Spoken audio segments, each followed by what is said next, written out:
नमस्कार। आज हम बात करेंगे कक्षा 10 की पाठ्य पुस्तक क्षितिज।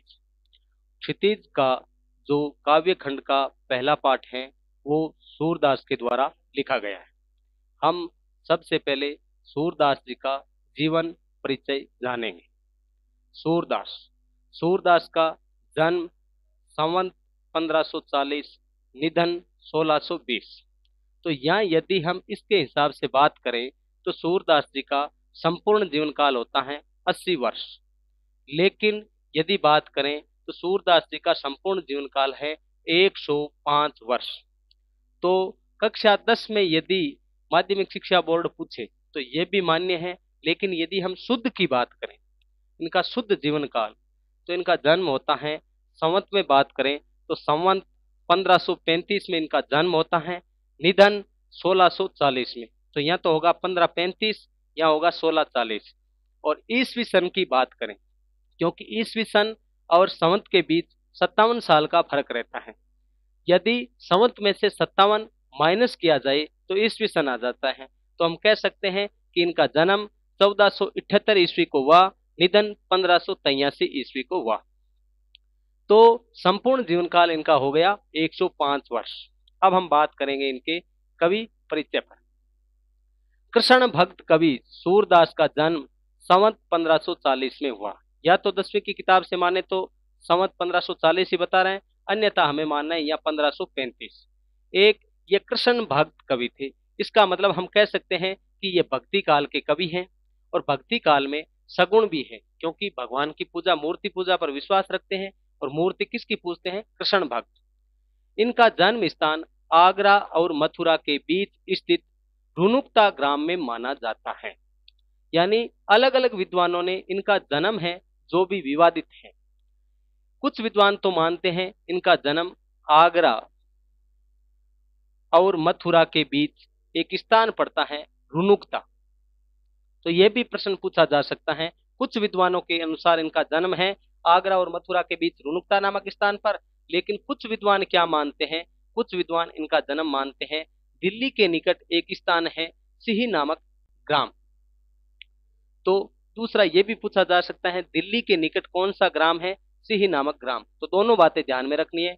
कुछ विद्वान आगरा और मथुरा के बीच रुनुकता, और कुछ विद्वान दिल्ली के निकट सिही ग्राम को इनकी जन्मस्थली मानते हैं। इनके पिता का नाम, पिता कौन है? पिता का नाम रामदास बताया जाता है। तो सूरदास के पिता रामदास। वार्ता साहित्य और भक्तमाल के आधार पर ये सारस्वत ब्राह्मण कहे गए। यानी दो पुस्तकें हैं जो इन्हें ब्राह्मण जाति से संबंधित मानती हैं, और ब्राह्मण में सारस्वत ब्राह्मण। तो ये भी प्रश्न हमारा बन सकता है कि किन पुस्तकों के अनुसार? तो हम कह सकते हैं वार्ता साहित्य, और दूसरी है भगतमाल। इन दो पुस्तकों के अनुसार सूरदास जी को सारस्वत ब्राह्मण माना गया है।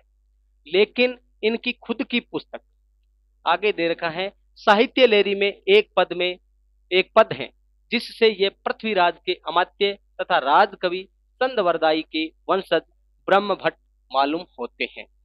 यानी इनकी जो खुद की पुस्तक है साहित्य लेरी, ये सूरदास जी की खुद की पुस्तक है साहित्य लेरी। और इस साहित्य लेरी में एक पद दे रखा है, उस पद के अनुरूप इनको माना गया है पृथ्वीराज चौहान, दिल्ली के जो शासक थे, उनके अमात्य यानी प्रधानमंत्री, या उनके जो राजकवि चंदवरदाई, उनके वंशज से संबंध बताया गया है।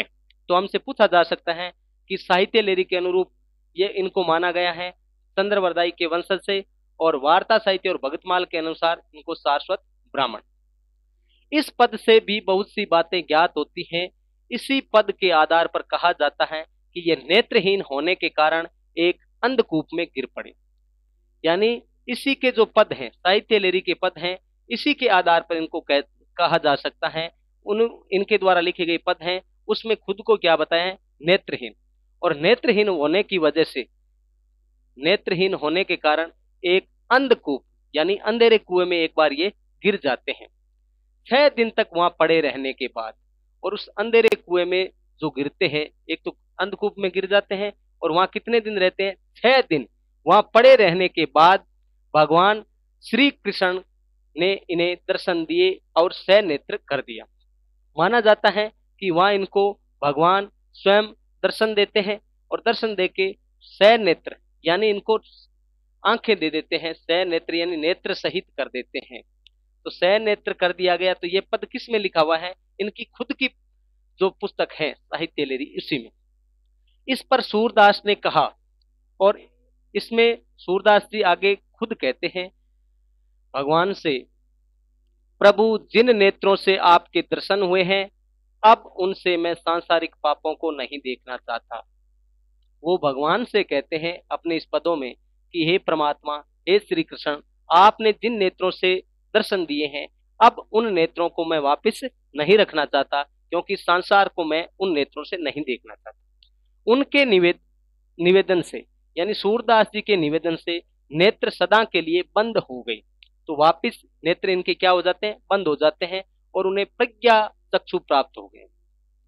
प्रज्ञा चक्षु का अर्थ है, प्रज्ञा का अर्थ होता है बुद्धि, बुद्धि रूपी नेत्र, यानी इनमें बुद्धि इतनी तीव्र हो गई कि बुद्धि के माध्यम से ये सारी बात मतलब जान सकते थे। सूरदास जन्म से अंधे थे, ये विवादास्पद है। यानी अब ये बात हम नहीं कह सकते सूरदास जन्म से अंधे थे या बाद में अंधे हुए। साहित्य लेरी के अनुरूप बात करें तो ये नेत्रहीन होने के कारण इस अंधकूप में पड़े थे, लेकिन ये बात जन्म से और बाद वाली है जो विवाद का विषय है। इस संबंध में अधिकांश विद्वानों, यानी जन्म से अंधे थे या नहीं, इस संबंध में अधिकांश विद्वानों का अपना अपना जो मत है उसकी बात कर रहे हैं। अब हम आगे देखें। सूरदास जन्म से अंधे थे, ये विवादास्पद है। इस संबंध में अधिकांश विद्वानों का मत है कि वे जीवन के अंतिम समय में अंधे हुए, क्योंकि इसका प्रमाण हमें इनके पदों से मिल जाता है। अब सूरदास जी जीवन के अंतिम समय में अंधे हुए, यानी जन्म से अंधे नहीं थे, क्योंकि एक पंक्ति के आधार पर हम बता सकते हैं और वो पंक्ति हमें प्रमाणित करती है। वो पंक्ति है, पद है, या माया झूठी की लालच दुहु द्रग अंध भयो। यानी सूरदास जी इस पंक्ति में कहते हैं कि यदि यह सांसारिक माया झूठी है या मैंने कोई लालच किया है, उस वजह से दोनों दुहु यानी दोनों, दृग यानी आंखों से अंध भयो, इस वजह से मेरी दोनों आंखों की रोशनी चली गई। तो इसके आधार पर कह सकते हैं कि वो जन्म से अंधे नहीं थे। आचार्य वल्लभ ने अपने सिद्धांतों में सूरदास को दीक्षित किया और उसी समय से उनकी दास्य भाव की भक्ति सख्य भाव में परिणत हो गई। तो इनके गुरु का नाम पूछा जा सकता है, यानी इनके गुरु कौन है? आचार्य वल्लभ। और आचार्य वल्लभ ने उनको अपने सिद्धांत में दीक्षित कर लिया और उसी से, यानी तो अब यहाँ एक प्रश्न बनता है कि उसी समय से उनकी दास्य भाव की भक्ति, यानी आचार्य वल्लभ से मिलने से पहले सूरदास जी की भक्ति कैसी थी? तो हमारा उत्तर होगा दास्य भाव की भक्ति। दास्य भाव की भक्ति कौन सी होती है? ऐसी भक्ति जिसमें भगत क्या करता है, सब कुछ परमात्मा को मानता है और भगत अपने आप को जहां हीन समझता है, ऐसी भक्ति होती है दास्य भाव की। लेकिन आचार्य वल्लभ से मिलने के बाद उनकी भक्ति कैसी हो गई? सख्य भाव की। सख्य भाव की भक्ति का मतलब हो गया कि वो भक्ति जिसमें मतलब परमात्मा को एक मित्र के रूप में मानना, यानी जैसे हम एक मित्र के साथ जैसा व्यवहार करते हैं, मित्र से जैसे बात खुल के करते हैं, वैसी भक्ति। तो पहले भक्ति कैसी थी? दास्य भाव की भक्ति थी, और वल्लभाचार्य से मिलने के बाद इनकी भक्ति हो गई सख्य भाव। अपने गुरु वल्लभाचार्य की आज्ञा अनुसार उन्होंने ईश्वर की कथा को भाषा में वर्णन करने का कार्य प्रारंभ किया। ये फिर गुरु के मिलने पर, यानी आचार्य वल्लभ के कहने पर ही इन्होंने ईश्वर की कथा को अपनी भाषा में लिखने का काम किया। और लिखने का जब काम किया तो इनकी सूरदास की उपलब्ध रचनाएं 3 हैं। यानी हमारी पाठ्य पुस्तक के अनुरूप बात करें, कक्षा 10 की क्षितिज पाठ्य पुस्तक के अनुरूप यदि हम बात करें तो सूरदास की रचनाएं कितनी है? सूरदास की 3 रचनाओं पर चर्चा करेंगे। सूर सागर, साहित्य लहरी और सूर सारावली। 3 जो रचना है उनमें सूर सागर, साहित्य लहरी, सूर सारावली।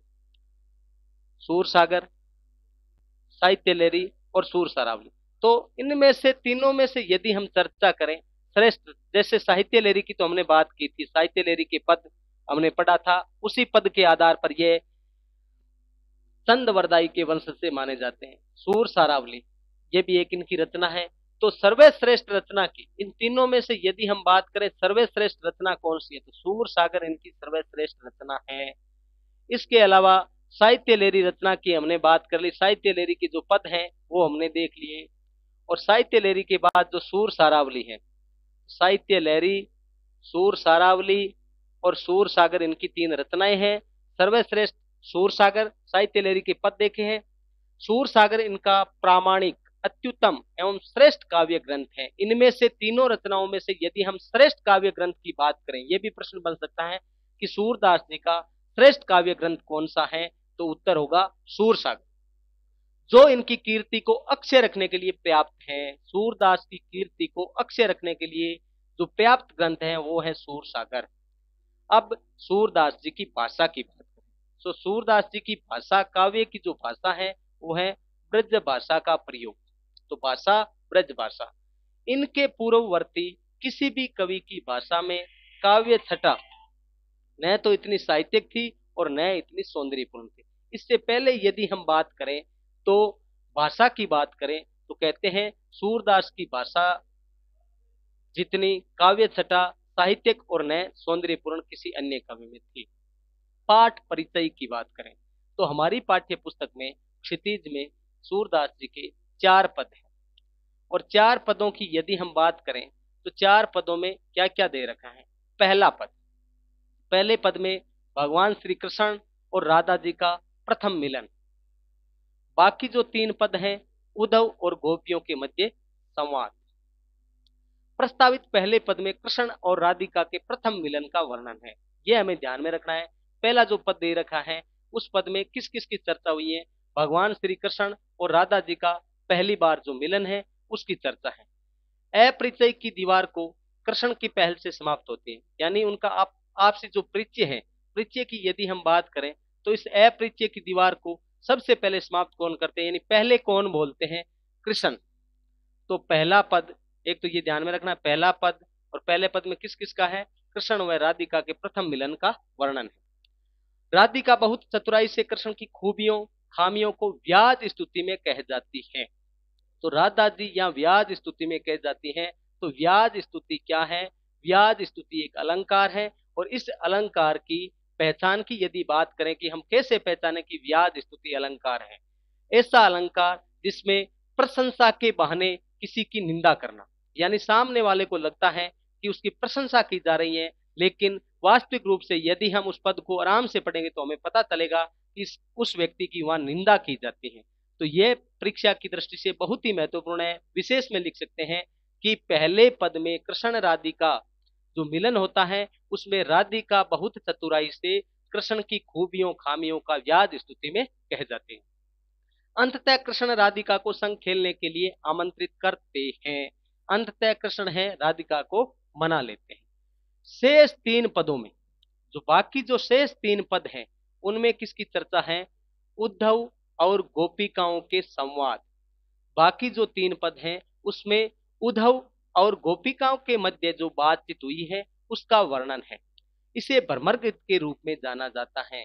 और जहां जहां ये नाम लिया जाता है उद्धव और गोपिका के बीच बातचीत, उसका नाम हम ले सकते हैं भ्रमर गीत। यानी भ्रमर गीत क्या है ये सभी पूछे तो हम कह सकते हैं जहां उद्धव और गोपियों के बीच बातचीत कहीं भी लिखी गई है वो भ्रमर गीत के रूप में जानी जाती है। भ्रमर गीत हिंदी साहित्य में अनुपम है। और भ्रमर गीत है जो यदि हिंदी साहित्य में पूरे की साहित्य की बात करें तो सबसे श्रेष्ठ है। उद्धव निर्गुण ब्रह्मा के प्रवक्ता के रूप में गोकुल जाते हैं। एक बार क्या होता है, उद्धव और कृष्ण आपस में अच्छे मित्र हैं, तो उद्धव जी और कृष्ण के बीच बातचीत होती है और कृष्ण जी कहते हैं कि गोपियां हैं जो मतलब मेरे को ज्यादा मानती है। तो उद्धव कहते हैं कि परमात्मा हो ही है जो निर्गुण है। निर्गुण निराकार वो होता है जो कण कण में विद्यमान रहता है, जो मूर्ति पूजा पर विश्वास नहीं करते।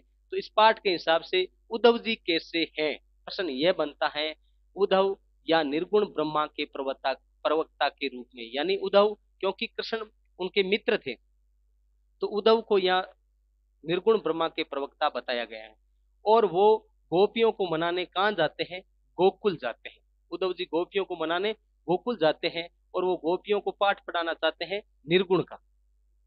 किंतु कृष्ण के सहमोहन में डूबी गोपियों के विचार सुनकर, लेकिन वहां जाके वो देखते हैं, गोकुल जब जाते हैं उद्धव जी, गोकुल जाके देखते हैं तो गोकुल में क्या होता है कि वो गोपियां हैं, वो भगवान श्री कृष्ण के सहमोहन में डूबी हुई और उद्धव जी के विचार सुनकर उद्धव जी उद्धव जी निरुत्तर हो जाते हैं। जब वो गोपियों से कहते हैं कि आप जिस भगवान श्री कृष्ण को परमात्मा मानते हो वास्तविक रूप से कोई परमात्मा नहीं है, लेकिन जब जवाब मिलता है गोपियां कहती हैं, उधर उद्धव जी उससे निरुत्तर हो जाते हैं और गोपिकाओं के उपालम विद्वत्ता और करुणा से भरे हैं। यानी गोपिका उसे उलाहना दे रही है, गोपिकाओं को उद्धव जी के प्रति विद्वत्ता का अर्थ है जलन और करुणा, एक और तो मतलब गोपियों को जलन है उसकी, क्रोधित हो रही है, दूसरी ओर उनमें दया भी आ रही है।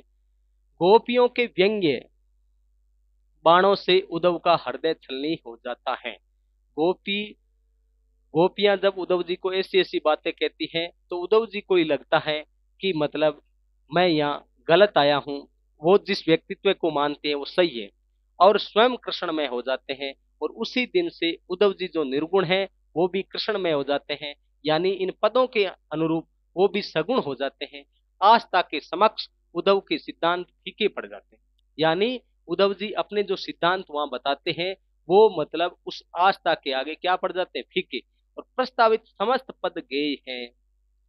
सूरदास जी के जो जो पद दिए गए हैं यहाँ, ये पद कैसे हैं? गेय पद हैं। गेय का अर्थ है गाने योग्य पद। और हमारी पाठ्य पुस्तक में 4 पद दे रखे हैं, चारों पदों की हमने चर्चा कर ली। चारों पद कैसे हैं? गेय पद हैं। उसके अलावा पहले में कृष्ण और राधिका के मिलन का वर्णन है, बाकी 3 पदों में उद्धव गोपियों का वर्णन है।